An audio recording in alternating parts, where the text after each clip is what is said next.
ہمارے ساتھ موجود ہیں مفتی ابوذر غفاری صاحب اور مختلف وظائف کے بارے میں بتا رہے ہیں، آپ کے مسائل کے حل کے حوالے سے بتا رہے ہیں۔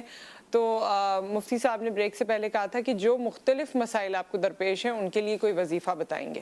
جی مفتی صاحب۔ جی، ہر ادھوری مراد پوری کرنے کے لیے، ہر اٹکا ہوا مسئلہ حل کرنے کے لیے آقا نامدار حضور سرور کونین صلی اللہ علیہ وسلم کا بتایا ہوا ایک مجرب وظیفہ میں بتانا چاہ رہا ہوں۔ جی۔ مشکات شریف کے حدیث میں آتا ہے، آپ نے فرمایا حسبنا اللہ و نعم الوکیل نعم المولا و نعم النصیر۔ جو بھی اس وظیفے کو روزانہ بعد نماز عصر 71 بار پڑھے تو اللہ کرے گا اس کی ہر ادھوری مراد پوری ہوگی۔ جو بھی اس کی مشکل ہے اس مشکل کا تصور کر کے پڑھے تو انشاءاللہ وہ مشکل اس کی دور ہو جائے گی۔ جس کام میں رکاوٹ بھی ہے وہ رکاوٹ دور ہو جائے گی۔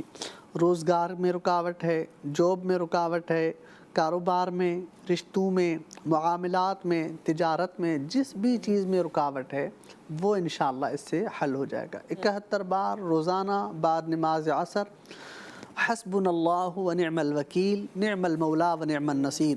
صحیح۔ اور ایک میں گزارش کرنا چاہتا ہوں، جو یہ ان وظائف کے ساتھ ساتھ نماز کی بھی پابندی ضروری ہے۔ نماز بہت ہی ضروری ہے، اور اللہ نے جو ہمیں احکامات دیے ہیں دین میں 5 بنیادی ارکان، ان میں سب سے پہلے نماز، کلمہ، پھر نماز۔ تو نماز بہت ضروری ہے۔ نماز آنکھوں کی ٹھنڈک ہے، نماز مومن کا معراج ہے۔ حضور صلی اللہ علیہ وسلم نے فرمایا قرۃ عینی فی الصلاۃ، میری آنکھوں کی ٹھنڈک نماز میں ہے۔ تو نماز کا اہتمام کیا جائے۔ بہت وظائف پڑھنا، ذکر اذکار پڑھنا یہ دوسرے نمبر پر آتے ہیں، پہلے نمبر پر نماز اللہ سے براہ راست مانگنے کا ذریعہ۔ بالکل۔